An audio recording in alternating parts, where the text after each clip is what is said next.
As an attorney, and especially a Jewish attorney, I don't think there's any program that I've been involved with that is so impactful as Project Nuremberg. We all really leave with a sense of community, a sense of belonging. We learn so much, and we're so inspired by the speakers, and I really do feel each year we leave more transformed and more connected to our Jewish heritage. You don't just have to be an attorney to be involved in the project, to be exposed to this amazing content. Anyone that is involved in current events, is interested in politics, is interested in history, this is also a place for you.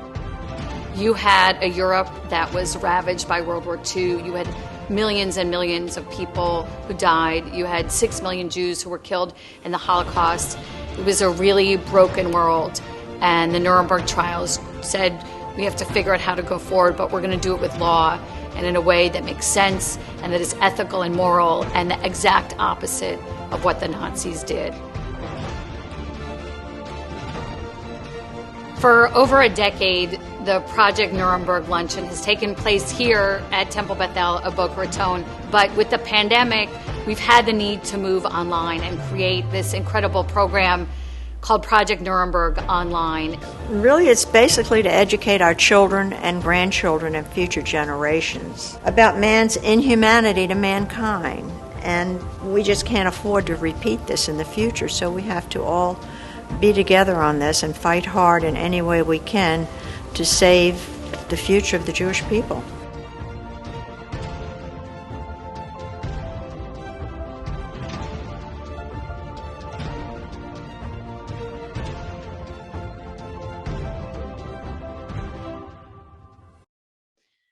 Good evening, and welcome to Project Nuremberg Online. I am Rabbi Jessica Spitalnic Mates of Temple Beth El of Boca Raton, and I'm thrilled to have you join us here this evening for Project Nuremberg Online. When I rescued the set of the Blue series, the record of the trial of the Nazis after World War II that was at Lynn University and almost thrown away, and started this small luncheon for attorneys to learn how the Holocaust could be a lens to look at today's world, I would never have imagined that 13 years later, we would still be here doing this incredible program, that we would have to move it online because of a pandemic. And sadly, most of all, I would never have imagined that anti-Semitism would not be in the history books, but on the front pages of our newspaper. And our guests this evening, who you will meet in a little while, are the ones who are making sure that those lessons are not lost. I can't thank enough Marilyn and Jay Weinberg, who are our underwriters of the entire Project Nuremberg program, and for Robin Bresky for chairing, and all of those who you will meet tonight who are part of making Project Nuremberg so very special. If you are an attorney, you will get CLEs for watching tonight. You will see on the screen the CLE numbers that you need, and we will re-show this slide at the end. And also the event will be recorded. So if there are other attorneys that you would like to show this to, then they will be able to get CLEs as well. One of the things that came out of the pandemic is Project Nuremberg Online. But a second thing that came out of it was the brainchild of Marilyn Weinberg, who said we have to do something for young attorneys. They're not going into courtrooms. They are not networking and making the contacts they need to do. And so we started, in memory of Mel Weiss, something called Emerging Attorneys. Mark Palavin is our advisor, who is an attorney and a long-time professional in the Jewish community of the Reform movement. We started something called Emerging Attorneys for attorneys 1 to 10 years out of law school. It is a small cohort who are showing the lens of the Holocaust to look at their work and their lives. And I can't thank enough. He is so busy, and yet he agreed to be chair of Emerging Attorneys, and he's here with us tonight, Josh Marcus. And so, Josh, I'm going to hand things over to you. Thank you, Rabbi Jessica, and good evening, everyone. Emerging Attorneys, it's made for attorneys generally 1 to 10 years or so out of law school, and this specially curated program was created to foster community for rising attorneys in the legal and professional world. For years, hundreds of attorneys have gathered at TBE for the annual Project Nuremberg Lawyers Luncheon, which has brought high-profile speakers to our community to show attorneys that law is what brought order to a post-Holocaust, post-World War II world. With the emerging attorneys cohort, we are reinforcing that idea with the next generation of attorneys. It is my honor to chair this inaugural program, imagined by Marilyn Weinberg, who we can't thank enough, and sponsored in memory of Mel Weiss, who pursued the return of Holocaust-era assets and reparations for survivors and their families. I'm honored to be a part of the program, and I'll toss it back to Rabbi Jessica. Thank you, Josh, so much. And so at our annual luncheon each year, we present the Marilyn and Jay Weinberg Rule of Law Award every year. And tonight we are presenting it to several people, but three of those people who are joining us tonight as our speakers are what I would call the women in the arena. In 1910, Theodore Roosevelt wrote, "It is not the critic who counts, not the man who points out how the strong man stumbles or where the doer of deeds could have done them better. The credit belongs to the man who is actually in the arena." Well, tonight we have the three women who are in the arena, and we are thrilled to present to them for the work of Integrity First for America, which we will learn about tonight, that is giving us hope, providing a tangible way to take action against the violent white supremacy and extremism that's poisoning this country. And so we are thrilled to present the Project Nuremberg Marilyn and Jay Weinberg Rule of Law Award to the entire team working on this case. And we have a slide that will share all the names that I'm going to share with you at this time who are getting that award. Michael Block of Kaplan, Hecker, and Fink, Robbie Kaplan of Kaplan, Hecker, and Fink, Karen Dunn of Paul Weiss, Jessica E. Phillips of Paul Weiss, Alan Levine of Cooley LLP, and Integrity First for America, Amy Spitalnick. We want to congratulate you all on receiving the award. You will get it in the mail. We wish we could give it to you in person, but it comes from our hearts. And now I'm so happy to hand things over to our senior rabbi, Rabbi Dan Levin, who gives us the wings to fly and dream and do programs like this every single day. Rabbi Levin. Thank you. I want to just take a quick moment also to extend my thanks to Marilyn and Jay Weinberg for your vision and your dedication and your generosity in allowing Project Nuremberg to have become such an important event in the fabric of our community. I know that there are so many people who look forward each and every year to what we are able to bring to this really, really important discussion and this in consideration of how the rule of law can really redeem us from so much of the evil that we have seen in our lifetimes. So I am just so incredibly grateful for the friendship and the support of Marilyn and Jay, and continue to hope that together we can go from strength to strength. And I am going to just take this moment of privilege just to say how grateful I am to the leadership of my incredible colleague and partner, Rabbi Jessica Mates, for whom her Zionism and her commitment to memorializing the Holocaust is such a deep part of her being and her rabbinate. She is a wannabe lawyer. I mean, we need to just get that out there. Jessica spent 5 years in rabbinical school, and I think if she had more money and time, she would have jumped straight into law school. But we're so grateful instead that she serves our congregation and our community, and it is because of her leadership and her passion that Project Nuremberg has become such an important part of the legal community and the broader Jewish community here in South Florida, and now literally nationally and internationally. And also for the incredible people that we honor each and every year. And it's my privilege to just have you join us for this incredible discussion with Integrity First for America. In 2017, as so many of us remember, white supremacists meticulously planned and carried out a violent attack, a terrorism incident in Charlottesville that resulted in dozens of injuries and the death of Heather Heyer. And nearly 4 years later, far-right extremists are even more emboldened by years of disinformation, conspiracy theories, hatred, and fear-mongering. Integrity First for America is fighting back with its landmark Charlottesville lawsuit. Integrity First for America, in partnership with a world-class legal team, is uniquely taking on individuals and hate groups that are at the center of this violent movement, holding them accountable in federal court for the violence that they brought to Charlottesville in 2017, and God willing, blunting whatever they might consider doing in the future. As report after report underscores, the urgency of combating white supremacy and violent extremism in America, we see how important IFA's work is and how more critical it is now than ever. We're joined today by FA Executive Director Amy Spitalnick and lead counsels Roberta Kaplan and Karen Dunn, who will discuss this landmark lawsuit and the fight against violent hatred. And after we introduce our speakers, we're going to show a brief video to take us back to what actually happened in Charlottesville. And as you can imagine, it will have some disturbing images and sounds. But I really am just pleased and thrilled to be able to introduce to you Project Nuremberg longtime chair and an extraordinary appellate attorney, Robin Bresky. Thank you, Rabbi Dan. Thank you so much. It is my privilege to be able to introduce one of our speakers, Roberta Kaplan. Robbie Kaplan, is the founding partner at Kaplan, Hecker, and Fink LLP, a formidable litigator with decades of experience in both commercial and civil rights litigation. She is perhaps best known for representing Edith Windsor in the landmark case, United States v. Windsor, in which the Supreme Court held that a key provision of the Defense of Marriage Act was unconstitutional, landing the first major victory in the battle for marriage equality. Among other accolades, Robbie has been selected as one of the 100 most influential lawyers in the United States, as litigator of the year, as lawyer of the year, and as most innovative lawyer of the year. Robbie is also the co-founder of the Time's Up Legal Defense Fund and an adjunct professor of law at Columbia Law School. I'd like to introduce our incredible underwriters for our entire Project Nuremberg program.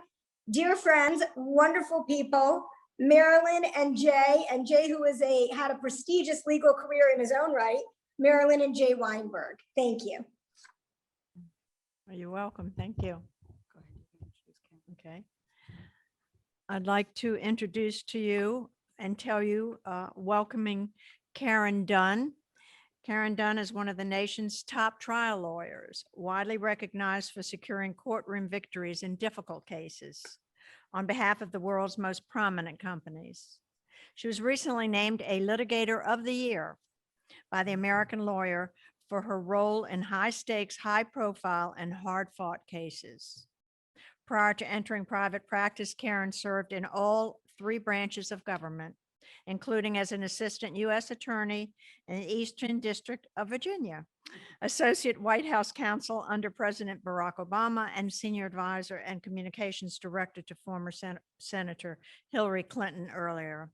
She served as a law clerk to Judge Merrick Garland of the D.C. Circuit Court of Appeals and to Justice Stephen Breyer of the U.S. Supreme Court.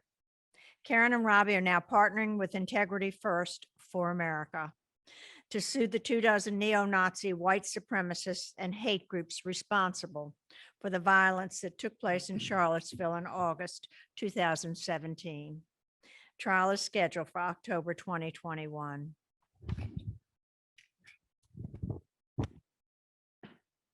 It's a warm personal privilege for me to introduce Amy Spitalnick, the executive director of Integrity First for America, the nonpartisan civil rights nonprofit that's backing the landmark federal lawsuit filed by a coalition of Charlottesville community members against the neo-Nazis, white supremacists, and hate groups. Amy joins IFA with extensive experience in government, politics, and advocacy, including as communications director and senior policy advisor to the New York Attorney General, communications advisor and spokesperson for the New York City mayor, and communications director in the New York State Senate. She has also worked on a number of federal, state, and local campaigns and advocacy organizations.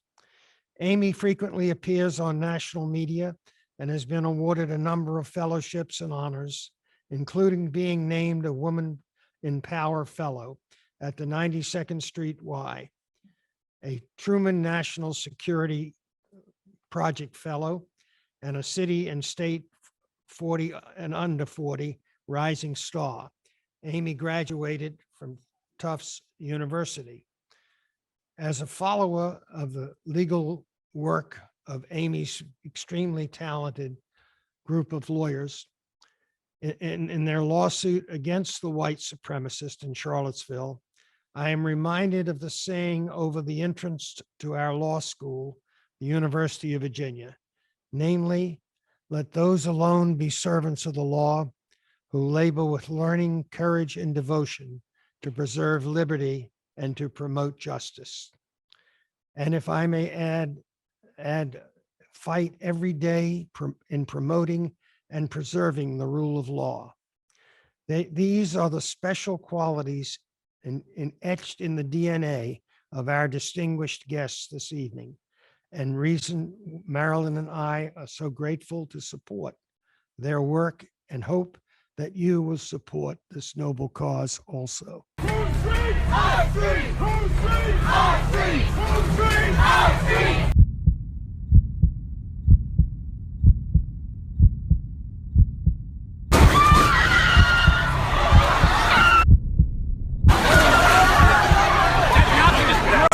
In Charlottesville. Stark displays of racism. Trying to promote violence. A car has rammed into a crowd. Victims thrown in the air. Deadly act of domestic terror. One woman dead, others children wounded. 10 of the people who were injured in Charlottesville, including 3 of the people who were hit by that car and survived, have now brought a lawsuit against not only the murderer who drove his vehicle into the crowd, but also the leaders of all of the white nationalist groups that organized and promoted the Charlottesville event. We are Integrity First for America. We are here to disrupt the extremism, to interrupt the cycle, to dismantle and bankrupt these hate groups and their leaders, to put them out of business, and most importantly, to stop the violence. Integrity First for America is leading the fight against white supremacy. Our Charlottesville lawsuit is the only current legal effort taking on the broad leadership of this movement, holding white supremacists accountable for their premeditated violence. We know that it's working. They're already facing huge financial and legal consequences. But we also know what we're up against. Bankrupting Nazis isn't cheap. These groups are still recruiting, weaponizing fear, and preparing for their next attack. Now more than ever, we are reminded of our obligation to dismantle the systems of white supremacy that poison this country. Turn your outrage into action, because hate has no place here. Thank you. Those disturbing images you see from Charlottesville serve as the background for this evening. Amy, we're going to start with you. Can you take us back to 2017 and describe what actually happened in Charlottesville? Absolutely. And thank you all so much for being here and for this incredible honor. We are just so grateful to be with you all. And I think looking forward to the time when we can all be together in person. And so thankful to Jay and Marilyn for making this possible, to you, Rabbi, for conceiving of this incredible project. So really thank you to everyone. I think it's easy to forget that less than 4 years ago in an American city, neo-Nazis were so emboldened, so empowered that they could attack that city and bring with them death and destruction and hate. But that's precisely what happened.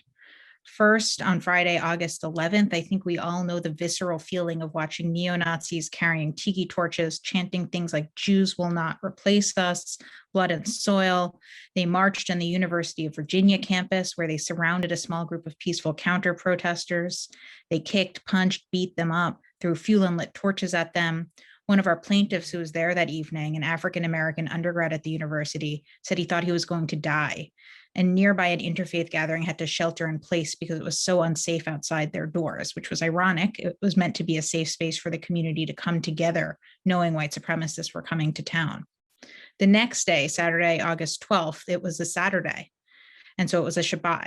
And the local synagogue in downtown Charlottesville was celebrating Shabbat, as they should have. And these neo-Nazis this time marched on downtown Charlottesville under the guise of protesting the removal of a Confederate monument. But as we'll be talking about tonight, that was never really the main purpose of the weekend.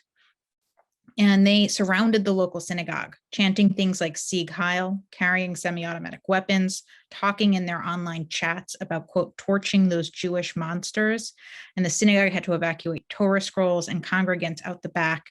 And the detail that always sticks with me, no matter how often I share it or read it in our complaint, is that the synagogue was home to a Torah scroll saved from Nazi Germany decades ago. And in America in 2017, it was once again under Nazi threat. And that is just a detail that sort of grabs me and forces me to catch my breath every time I share it, every time I read it. The violence continued throughout the day. They charged a line of interfaith clergy who were peacefully protesting, including one of our plaintiffs, Reverend Wispelway.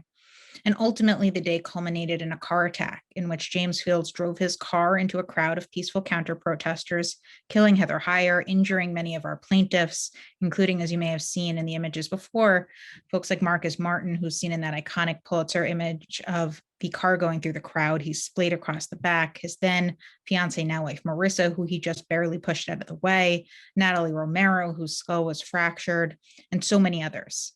And I think what's important to understand is that nothing that happened in Charlottesville that weekend was an accident. Rather, it was meticulously planned for months in advance on social media, down to discussions of whether they could hit protesters with cars and claim self-defense. And that's not an accident. That's not simply a clash between two opposing sides. That's a racist, violent conspiracy. And we have laws that are meant to protect against that. And so using those laws, we are holding accountable the neo-Nazis and white supremacists responsible. Robbie, how did this case actually come about? Sure. I had, you may have noticed in the introduction, I work at a law firm called Kaplan and Heckler and Fink, and that's because I started the law firm. And the law firm opened up in July 2017. But for the first month, we didn't have offices. We actually worked out of a kind of a barn that a friend lent me. And we moved into our offices in the Empire State Building, I think it was on August 7th, 2017.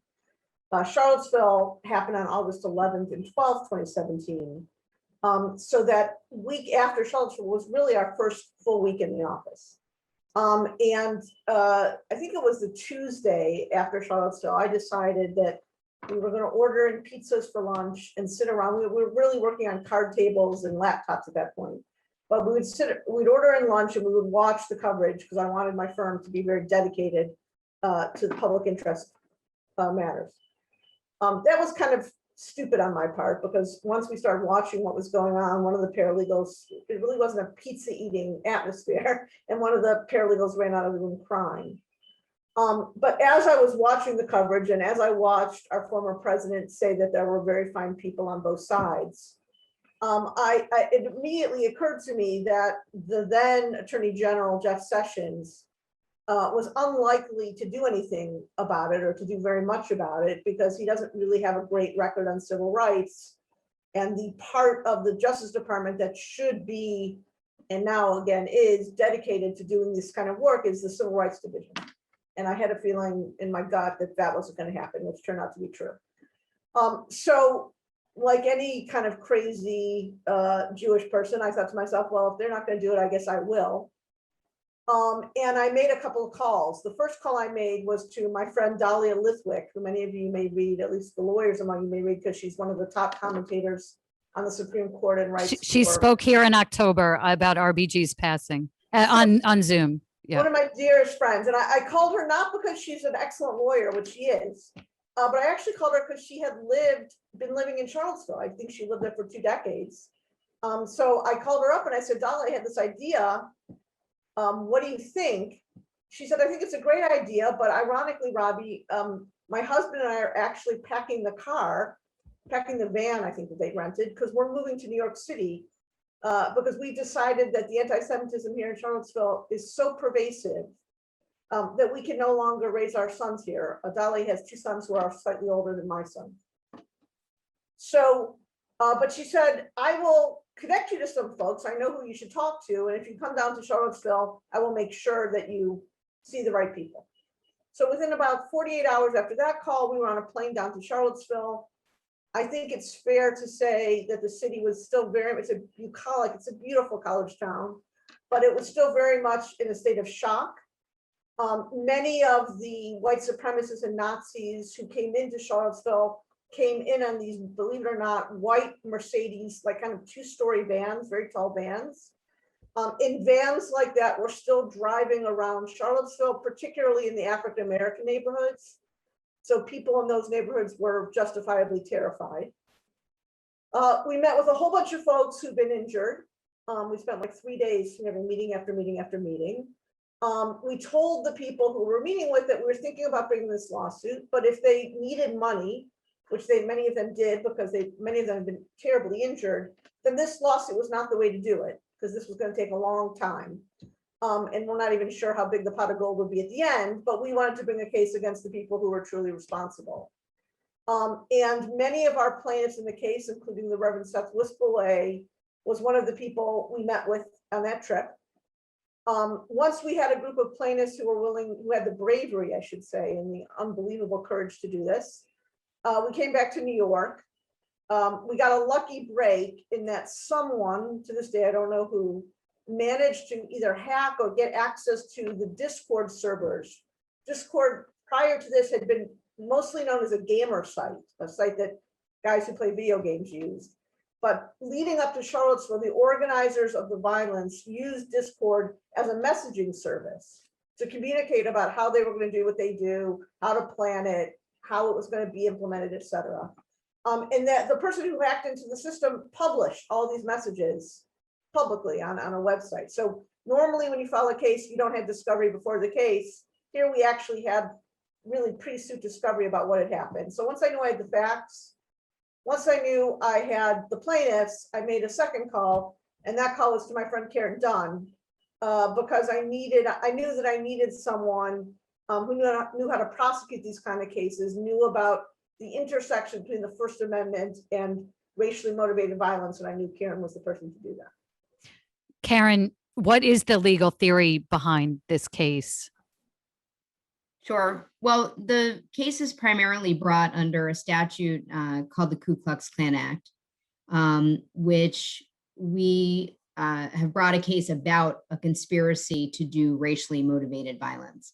And so, it's very sad to all of us that the KKK Act has resonance in 2021. It's a Reconstructionist era statute designed to really to protect people's right to vote and travel in the South at the time. And very sadly, it appears to be on point for our case. Although as you would imagine, and I'm sure the lawyers on the phone are probably thinking, it's not really a case with a large body of law that follows it around. Because, in the intervening years, it has been very rarely invoked. And so what we will need to prove in this case is a conspiracy to do racially motivated violence. And when we talk about race under the law, it's not, if anti-Semitism counts in that, and basically general hate towards minority groups will count under the law. So we feel actually we have that piece locked in, the racially motivated piece. And we're going to put a lot of energy in this case into proving up the conspiracy, because what we ended up alleging, and I'm somebody who tried conspiracy cases when I was prosecutor for the government. It's a different, it's not terribly typical to charge a large conspiracy case as in a civil case as a private plaintiff. And so that's what we've done here. And the reason we did that, as Robbie said, is so that we could incorporate the people who are truly responsible for planning and perpetrating this violence, which includes a number of leaders of the white supremacist movement and various groups that back, support, and fund the white supremacist movement and are implicated here. And so it's really, they will, this case is a vehicle to appropriately hold them accountable for the activities in Charlottesville, which have been replicated since then by these similar groups and many of the same individuals. And we're certainly part of their, modus operandi before the events in Charlottesville in 2017. So one of the daunting things that it seems about this case is figuring out who are the players here. So tell us, who are the plaintiffs and who are the defendants? Robbie and Karen. Robbie, you're on mute. start with the plaintiffs, and then Karen gets to do the fun part, the defendants. The plaintiffs are all kind of a cross-section of people who were there either on August 10th or August 11th or both, who were, all of whom were deeply, deeply injured, both physically and obviously psychically by what happened. So they range from University of Virginia students, undergrads and law students, including an African-American man who was there on Friday night and was one of the brave protesters kind of around the Thomas Jefferson statue on the rotunda, while the white supremacists and Nazis threw tiki torch fuel and lit tiki torches on them, hoping to set them afire. He has said, and I absolutely believe him, that he thought he was going to die that night. To community activists like Reverend Seth Wistaway, who's a Protestant minister who was part of the interfaith group that was protesting all of this and was at the church that was across from what was happening with the tiki torches on Friday night, and then was part of the protest on Saturday. To Marcus Martin, who anyone, I'm sure everyone has seen it, there's a Pulitzer Prize winning photo of a very large African-American man kind of being hurled into the air as the car struck. That guy is Marcus Martin. He actually pushed his fiance out of the way, saved her life. And then when he fell, obviously huge parts of his leg were crushed. So both he and his then fiance are plaintiffs in the case. It's a very good cross-section of people, all of whom were there, all of whom witnessed it, and all of whom were physically injured. And as Marcus has said, they can fix my leg. They can put lots of metal parts in his leg, which he now has. He's like, but they can never fix my psyche about what happened, which is absolutely true. I actually like when Amy goes to the defendants. I'm happy to. These are the defendants truly are the worst people you could imagine, in the sense that they're at the center of the white supremacist movement in the United States. And they include people whose names I suspect will resonate with this group, folks like Richard Spencer, who is the country's leading neo-Nazi, Andrew Anglin, who runs the Daily Stormer, which is one of the country's leading neo-Nazi hate sites, Chris Cantwell, who, if you saw the Vice documentary, is known as the Crying Nazi, hate groups like Vanguard America, Identity Europa, National Socialist Movement, which is the country's largest neo-Nazi group and actually just a few years ago reincorporated in Florida, and a whole host of other groups, including certain Klan groups that will sadly probably sound familiar to some of you because, as has been mentioned, they really are at the center of this movement and have deep and disturbing connections to the broader cycle of hate. I'm sure, are going to talk more about this, but I think it's worth naming that the ways in which these defendants in the aftermath of Charlottesville really utilized it as a preview of the cycle of violence that followed. The connections between them to the cycle of violence are so deep and disturbing. We know that the Pittsburgh shooter who killed 11 Jews praying at the Tree of Life congregation 2.5 years ago communicated with some of the Charlottesville leaders before his attack. The Christchurch shooter who killed dozens of Muslims praying in mosque in New Zealand 2 years ago painted onto his gun a white power symbol that was popularized by one of our defendants, Matthew Heimbach, and also donated to two of our other defendants, Spencer and England. And Christchurch was live streamed on Facebook and in turn inspired the Poway Chabad attack, the El Paso Walmart attack. So you see how the cycle of violence goes, in which each attack inspires the next one. And over again, we see how central the defendants in our lawsuit are, the organizers of the Charlottesville violence are to the cycle of white supremacist violence in this country. And so to me, that really speaks to the power of this lawsuit, not just to hold them accountable for what happened nearly 4 years ago in Charlottesville, and there has been so little accountability in the aftermath. Our suit is really the only broad legal effort going after the leadership of this movement here. But it also speaks to how you can have a major impact on this movement, have the ripple effects that go well beyond Charlottesville by bankrupting and dismantling the groups and the leaders that are at the center of this movement and who are deeply connected to the broader cycle of hate. What's stoking this hate in these people? Like, where is this coming from? What's motivating them, and what are their tactics? Do you want me to? Yeah, Amy, thanks. Okay. Well, I think there's, as you can imagine, they truly hate everyone, but at the core of their hatred is certainly an anti-Semitism, because the conspiracy theory that sort of undergirds their hate is something called replacement theory. This idea that Jews are the puppet masters who are orchestrating the replacement of the white race. When they chant things like Jews will not replace us, when the Pittsburgh shooter chooses to attack that congregation because of its work with HIAS, the Hebrew Immigrant Aid Society, supporting immigrants and refugees, when you hear about plans to effectively replace the white race, or a white genocide, as these white supremacists so often talk about, it all speaks specifically to this idea of replacement theory. And like with every good conspiracy theory, it's the Jews who are the puppet masters orchestrating immigrant, refugee, Black, brown communities who are coming in and supposedly replacing white people in this country. I think it's important to also call out that not only is this manifesting in very obvious direct ways, like with Jews will not replace us in Charlottesville, but you also see replacement theory manifesting in sort of more subtle and mainstream ways. When you hear conspiracy theories about George Soros supporting a caravan coming up from Central America, or supporting the Black Lives Matter protests or something like that, that is a form of this conspiracy theory, that there has to be a Jewish puppet master behind any effort to support communities that are immigrants, refugees, Black or brown people or otherwise. And it's important to understand because it not only speaks to what motivates these extremists in Charlottesville and in so many other places, but I think it also speaks to how our fates are so deeply connected to so many other communities that are targeted by these extremists. Amy, go on, Bobby, sorry. I'll be a little bit more blunt than Amy. What these people believe is that African Americans, frankly, are too dumb and too incapable of getting civil rights for themselves.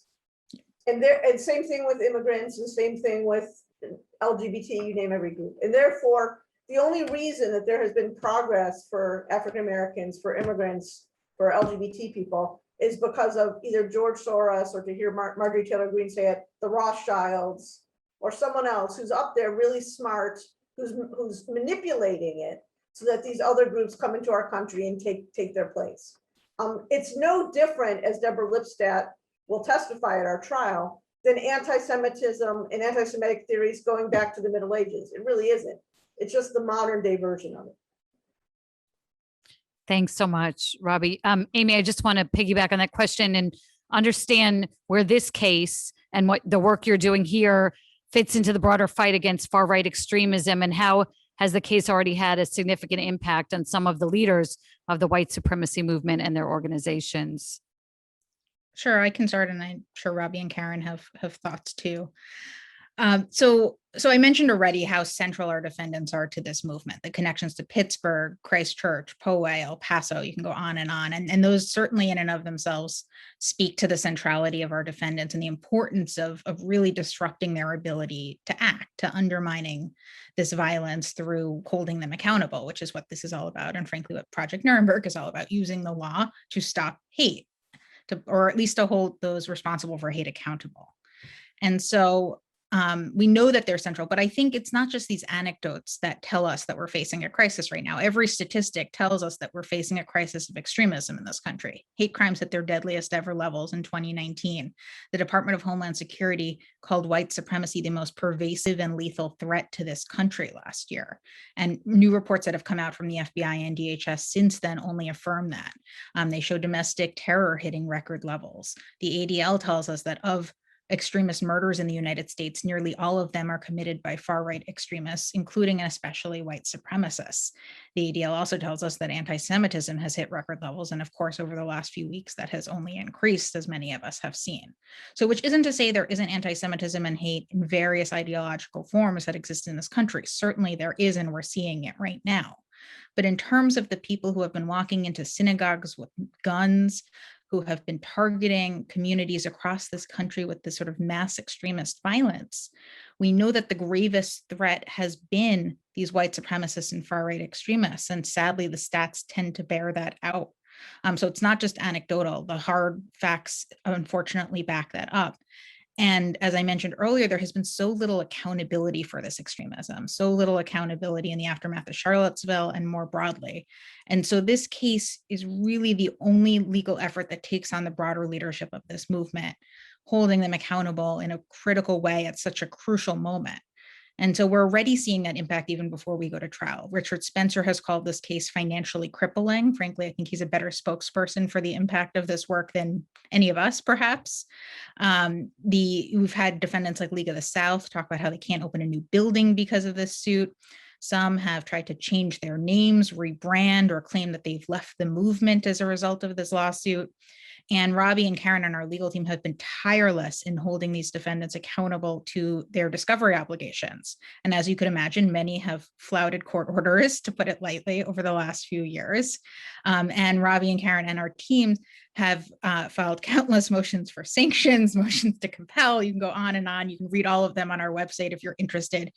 And every decision that has come down from the court at some point or another has not only required these defendants to turn over their devices, their phones, their accounts, but issued strong monetary sanctions when they failed to do so, including 5-figure sanctions against a number of defendants. 2 have had bench warrants issued for their arrest, and 1 has already sat in jail, which I think is fairly extraordinary in a civil case like this.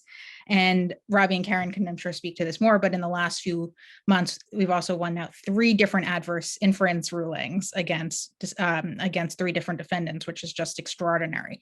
And so the defendants are feeling the impacts even before trial. When we go to trial this fall and win large judgments from a jury, we can effectively bankrupt, disrupt, and dismantle these groups and these leaders in a way that will have major impacts, not just in Charlottesville, but nationally in the fight against hate. So this is for all 3 of you. So you've learned a little bit about Project Nuremberg and how we use the lens of the Nuremberg trials of the Nazis after World War II to view the lessons of that trial and their legacies today. Can you draw lines from the trajectory from Germany's Nazis to America's white supremacists? And Amy, I'll start with you. I was going to pass it to Robbie and Karen. That's fine, Robbie. That's fine. Go ahead. Yeah, so I would say 2 things. So one, the one thing that these guys have in common, and Deborah Lipstad's going to be one of our experts and testify about this at trial, is they all idolize Adolf Hitler. So they have all kinds of coded language. Amy knows the codes better than I of how they kind of use numbers, numerology, and other symbols to show each other that they are strong adherents and fans of Adolf Hitler. They are open about it to some extent by chanting, "Jews will not replace us in blood and soil." They were using phrases that go right straight back to Germany in the 1930s. And I think that the line, frankly, goes before Hitler. This is a line that goes all the way back to the Middle Ages, sadly, and before, since the diaspora. But it's the same themes over and over and over again. And what's always amazed me about it is, frankly, is that most of these guys come from rural parts of America. Call me crazy, but I don't think most of them know many Jews or certainly live near any Jews. Yet their virulent hatred of Jews is so passionate and so foundational to what they think that I have to say it's kind of hard to surprise me, given that I've been a litigator for, I guess, almost 30 years now. But that really surprised me. The one thing that really shocked me about this case was how anti-Semitism was their overriding passion.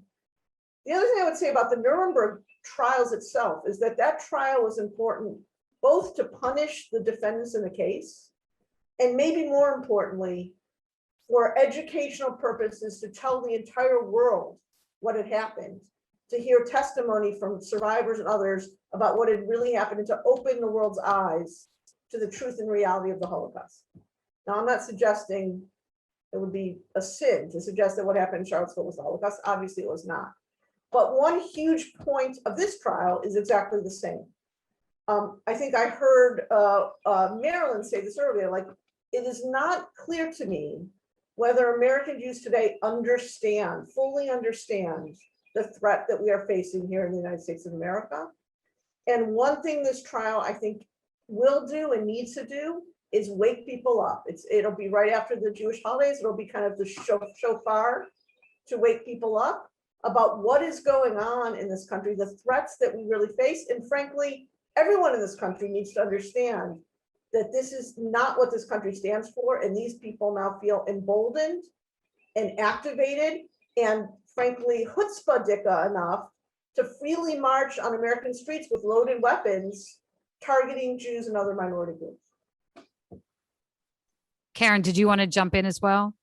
Yeah, I mean, I think the last point Rabbi makes is all of Rabbi's points are very important, but this is also a very important point, which is, when white supremacists stormed the Capitol on January 6th, Amy and Rami and I were not remotely surprised, because this is just of a piece to what we already knew happened in Charlottesville. Charlottesville is called Charlottesville 2.0.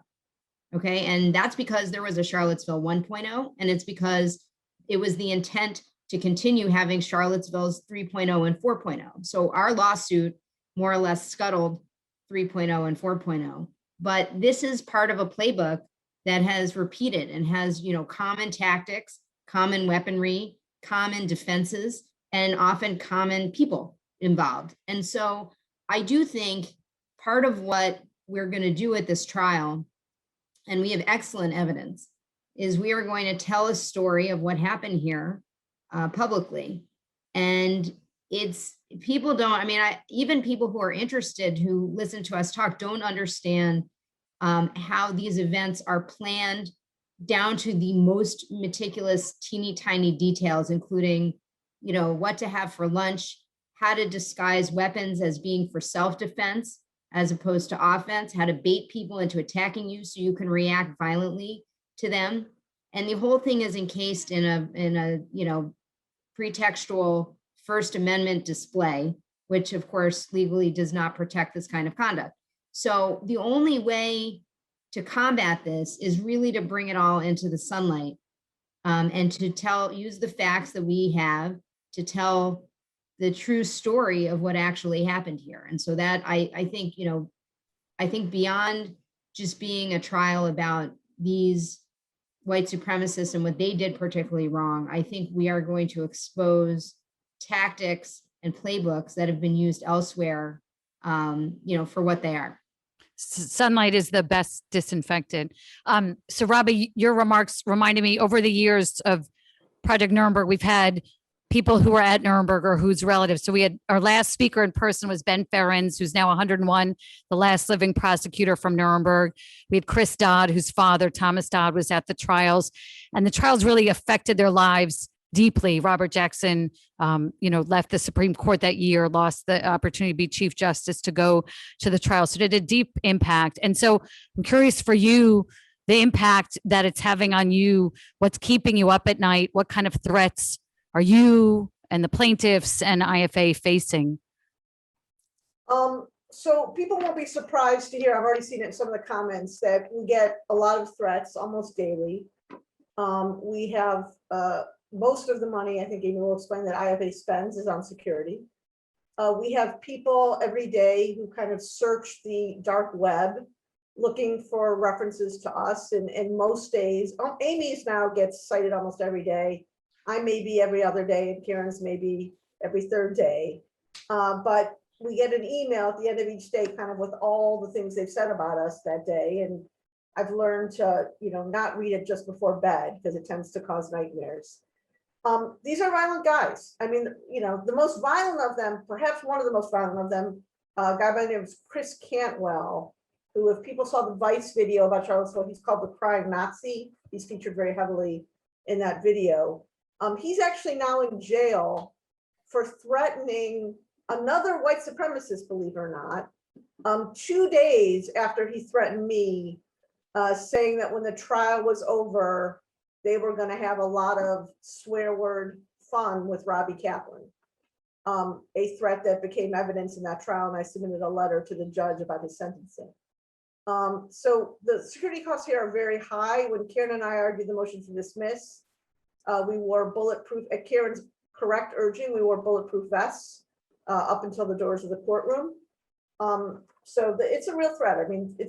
This isn't a joke. These are guys intent on committing violence, and it's very easy for them to get guns and to do so. And I'll just add, I think it's this is what they do, right? They use violence, they use harassment and threats as a means to try to avoid accountability and justice. It's not surprising, but it's a very deliberate tactic to try to scare us, our plaintiffs, our experts, and others away from holding them accountable. And obviously, we're not going to let them do that, but it does mean that we have to take security very seriously. And so, as Robbie said, the biggest line item in IFA's budget is security. The legal work is being generously done pro bono by teams that include obviously the world's most brilliant attorneys, as you are seeing tonight.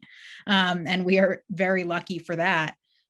But security is by far the biggest expense for us because of these threats, not just the monitoring, but of course the security when we are on trial in Charlottesville this fall. And the threats are, to Robbie's point, increasing, it seems, in a way that illustrates sort of the trend we'll probably see as we approach trial. Just the other week, one of our defendants posted about how I should be personally scared of him. Another one of our defendants has sort of sat in his living room at night, live streaming about me and Robbie, and I'm sure Karen and others. And the goal there is, of course, to not just illustrate their own violence, their own capacity for violence, but to rile their followers to action, to use their social media platforms to try to encourage their followers to act. And so, like I said, they do this intentionally. It's meant to scare us. It's meant to try to prevent us from holding them accountable. We're not going to let them, but it means that security is a big expense. And if you choose to support this case, please know it directly supports our security. And we are particularly personally grateful for that. So what motivates you to do this work, and who are your heroes? That's what I'm curious about. And it was not, that man in the arena quote was not taken lightly. You really are the women in the arena, because, you know, all the time being in a large synagogue, people are like, there's this problem in the world and there's this problem in the world, and what are we going to do about it? But I think people a lot of times sit back, and you're doing something real and concrete. So what's motivating you, and who are your heroes that you're modeling your lives after? And Karen, we can start with you. It's funny. I love that man in the arena quote. That's like one of my all-time favorites. In part because I think, you know, anybody who does what we do, you know, you really do. You enter the arena, and, you know, people can criticize from the sidelines, and maybe they wouldn't do it exactly how you did it. But I do think that it takes a certain, righteous insanity to do the kinds of work that we're doing here. And so, you know, I think as to what motivates us, I mean, for me, it's really always been a very profound sense of justice in the world. I think that's largely why I ended up becoming a lawyer. It's why I became a prosecutor. It's why I worked for the government for so long. And I believe that the things that we do, even though we're obviously we're more than three people, we have amazing teams of people who are so dedicated to this work. But, you know, we're our own little corner of the world, but we really do believe, I believe, that what we are doing is making a difference in the lives, not just of our plaintiffs, but the people in Charlottesville. And for all the people who believe that, you know, we can't just sit here and let people, terrorize innocent people who live in our great country, which has great laws meant to protect us. Amy or Robbie, if either of you want to answer your heroes, go ahead. I'll say two things. I'm the granddaughter of Holocaust survivors, and so this is deeply personally for me, much like it is, I think, for all of us in various ways, and I'm sure for all of you. And for a long time, my grandparents' stories were sort of history. They were a thing we talked about in very amorphous terms that felt like they couldn't happen here. And there was definitely a moment watching neo-Nazis attack an American city where it became clear my grandparents' stories were no longer just history, but a cautionary tale. And I think for me, that is by far the greatest motivating factor. And I said this to some folks earlier, but I also think that while it's easy to draw parallels to those dark times in our history, I also have hope and optimism because we live in a country where there's a rule of law and a justice system, and we can use them to fight back and to take action in a moment like this. And as I think I said earlier, well, we have to fight like crazy to protect that rule of law and that justice system to make sure it works equitably and equally for everyone. But it gives me hope to know that we can use it. And in many ways, my grandparents really are my heroes for fighting in their own way to survive, to protect their families, to do what it took to survive back then. And I think, that inspires me in many ways. Now, I will also say, when I got the call from Robbie asking me if I wanted to help pursue Nazis, which no one can say no to, the fact that I would get to partner with these two women in particular, with Robbie and Karen, who I have long admired, was one of the major reasons I said yes. And so getting to work with these two women who are my heroes in many ways is also a very big part of the puzzle and what keeps me going. And also, of course, our incredible team, whose names you saw earlier, and so many others who are doing so much work on this case that you will all see the results of this fall in Charlottesville. Robbie, you alluded earlier to the Capitol insurrection on January 6th, and you guys are really clear about the through lines from Charlottesville to the Capitol. Can you talk about those through lines and what we can expect going forward? Yeah, so many of the elements of what happened, not only after Charlottesville, but on January 6th, were kind of started in Charlottesville. I didn't realize at the time that Charlottesville itself was going to be such kind of a portent or a harbinger of things to come. But the use of one key thing is blaming everything on Antifa. When Charlottesville happened, the defendants in our case said, no, it wasn't us. We didn't really do anything. We were just fighting back against Antifa. You heard that same bogeyman of Antifa, which is not an organized group that really does much of anything, frankly. But you heard that bogeyman of Charlottesville, of Antifa, after Charlottesville and the Black Lives Matter protests, and then on January 6th. The use of social media to organize things like this. It's very clear, and I think we're going to hear more in the criminal prosecutions of some of the men who were charged for the Capitol insurrection. The use of social media to plan and perpetrate what they did. In the old days, when this statute was passed, the Ku Klux Klan Act was passed, people had to put on white robes and go into the woods in Alabama or Mississippi to do these kinds of conspiracies. Today, all they need is a hashtag and to get online. And so the way the social media allows them to organize and reach people that was previously impossible to do. The use of blaming it on self-defense. We're taking it back. It's really the other people. We're just the victims here. Again, began in Charlottesville and continued.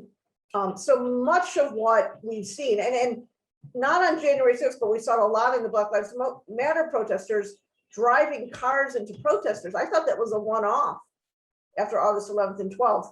In the years after Charlottesville, I think there were 64 incidents of people driving cars into protesters, thinking that was a perfectly okay thing to do. So it's, as President Biden himself has said, and he said it's what motivated him to run for office this time, there's no question that Charlottesville is a watermark in this country. It's going to be very important to do this trial, to win this trial, and to make sure that all Americans are aware of it. I want to end with a question, really a two-part question about, one, your hopes for the legacy of this trial. And, you came to us through Marilyn and Jay Weinberg. As Jay spoke, this is personal. These white supremacists walk by his dorm room from law school, and it's deep and real for a lot of people. So what is your hope for the legacy, and how can we help support and go forward? I'll start. And look, I think there's so much that this case has already done, and for that, it's been really gratifying to watch having Richard Spencer talk about how he's financially crippled, seeing the defendants actually start to face consequences for their actions. It's powerful. Accountability matters, and showing that accountability matters is really important at this moment. So at a time when there has been so little accountability, winning justice for our plaintiffs, for the community of Charlottesville, for people who were devastated by this violence is important. But this case can have ripple effects that go well beyond that, bankrupting and dismantling the groups and the leaders that are at the center of this movement, as we've talked about. When we win large judgments at trial this fall, that will be so powerful. And as Robbie has said, the impact of the trial itself, much like the Nuremberg trials, on our public consciousness, on an issue that is a crisis at this moment, waking people up to the crisis of extremism, making sure that we are reckoning with the rise in anti-Semitism and white supremacy, hate in this country that is manifesting in very violent forms. And so I think we are all optimistic about the impact it's already had and what we expect to see moving forward. In terms of what folks can do, there's so much you can do. First and foremost, if you want to if you want to support this case directly, as Jay and Marilyn so kindly suggested earlier, and as some of you have asked about in the chat, please go to integrityfirstforamerica.org, and we'll put that in the chat again now. You can spread the word, sign up for case updates. There's a social media toolkit. And of course, if you are able to donate, please know every dollar directly supports our lawsuit, and specifically those security and evidence collection costs we've been talking about. And more broadly, just keep ringing the alarm bells about this crisis of extremism. Obviously, you all are doing that. You are involved with Project Nuremberg, which is doing extraordinary work in keeping this in the public consciousness already. So you don't need to hear this from us, but make sure people know that this is a crisis, and also make sure people know that there are tangible, concrete things that they can do about it, including our lawsuit, which is taking on the leaders of the movement directly and finally holding them accountable. So really, thank you all so much for everything you all are doing already in this fight, and we're just so honored to be a part of it. Karen or Robbie, do you want to address that legacy you hope for as well? Look, I'm a third generation American, and growing up, I kind of never appreciated fully how lucky I was to live in this country that has welcomed Jews, again, like no other, that has allowed me to go from having a great grandfather who was a tailor to being a lawyer in Manhattan, going to fancy schools and arguing cases at the Supreme Court. I'll be damned if I'm going to let this country turn into an anti-Semitic country like Poland or France or, God forbid, Nazi Germany. And what we need to do to stop that is to fight back and to use the right weapons, the law and the courts, to do it, rather than tiki torches and guns. And so that's why I do it. That's my goal, and I'm sure it's the goal of many of you as well. We can't let this happen to this great country. It's our job in our lifetimes to make sure that it doesn't.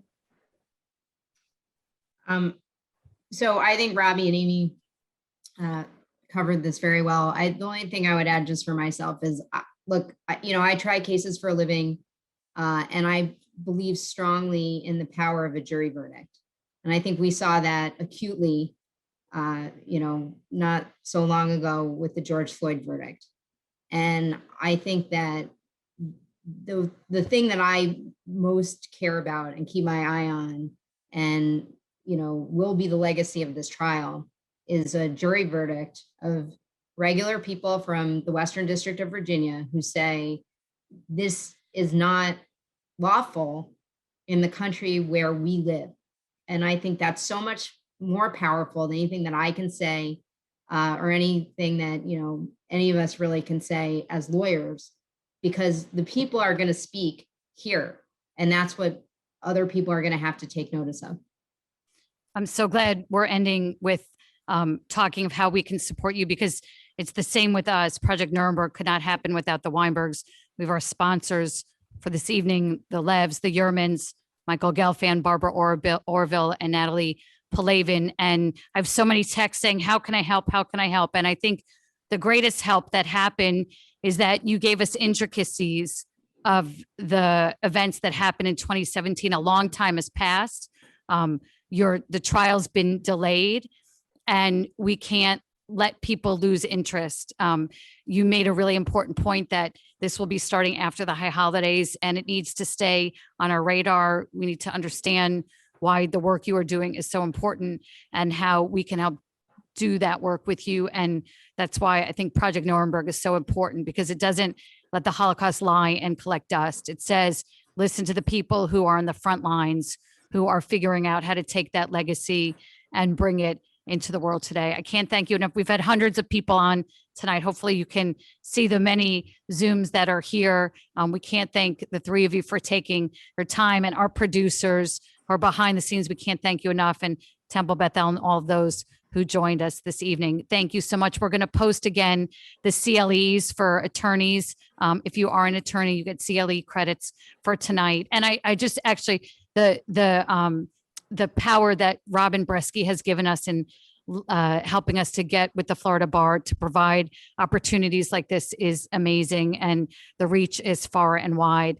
And those CLE credits are up there. You can see it's reference number 2103965N, and the credits are there and you can enter that.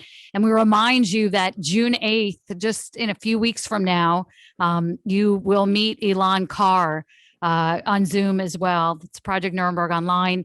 He was in the government and part of the government. And the fact that the United States has a position to combat anti-Semitism says incredible things and says terrifying things all at the same time. And so this work is not done. And we just can't thank you all enough for being with us tonight. Thank you so much for joining us.